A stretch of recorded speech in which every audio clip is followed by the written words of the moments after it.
खोपोली शहर आज दिनांक 26 डिसेंबरच्या सकाळी एका धक्कादायक घटनेनं हादरून गेलंय. शिवसेना शिंदे गटाचे कार्यकर्ते तसंच खोपोलीतील सामाजिक कार्यकर्ते मंगेश काळोखे यांच्यावर भर रस्त्यात जीवघेणा हल्ला करण्यात आला.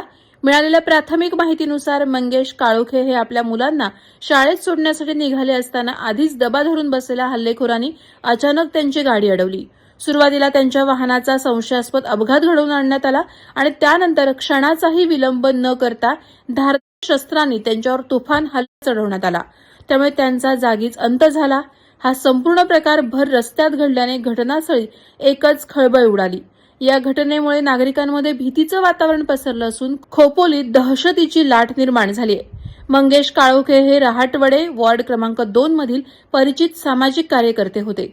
त्यांच्या पत्नी मानसी मंगेश काळोखे या वॉर्ड क्रमांक 2 मधून नगरसेविका म्हणून निवडून आल्यात.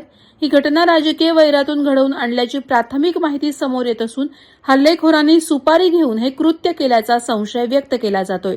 या घटनेनंतर खोपोली शहरात तीव्र संतापाची भावना उसळली आहे. खोपोलीचे नगराध्यक्ष कुलदीपक शेंडे यांनी स्पष्ट इशारा दिलाय की जोपर्यंत घटनेतील सर्व आरोपींना अटक होत नाही तोपर्यंत खोपोली मंगेश काळोखे यांच्या पाठीशी उभी राहील. त्याचप्रमाणे खोपोली व्यापारी संघटनेनंही तीव्र निषेध व्यक्त करत आज संपूर्ण खोपोली बाजारपेठ बंद ठेवण्याचा निर्णय घेतलाय.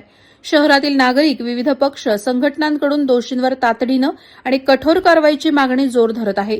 खोपोलीसारख्या शांत शहरात घडलेली ही घटना संपूर्ण परिसरासाठी धक्कादायक असून पुढील घडामोडींवर सर्वांचं लक्ष लागून राहिलं आहे. वादळवारा लाईव्हसाठी न्यूज ब्युरो, खोपोली.